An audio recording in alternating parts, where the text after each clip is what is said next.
सरकार से सवाल पूछता हूं, जो ये इंपोर्टेड चोरों की हुकूमत जिन्होंने हमारे ऊपर मुसल्लत की। पाकिस्तान तहरीक इंसाफ के चेयरमैन इमरान खान चकवाल जलसे में तकरीर के दौरान इंतहाई गुस्से में आ गए और कारकुनों को खौफ के बुत तोड़ने की तरगीब दी। ये खौफ के बुत को तोड़ दो।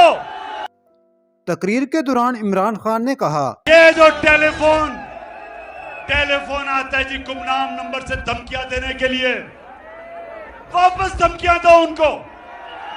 जो डराता है वापस डराओ उसको। इमरान खान ने यह भी कहा, ये होते कौन हैं आपको डराने वाले। इमरान खान का ये बयानिया ट्विटर पर टॉप ट्रेंड कर रहा है। जो मिस्टर एक्स और मिस्टर वाई लोगों को धमकियां देते हैं, वापस धमकियां दो इनको। ये होते कौन हैं आपको डराने वाले?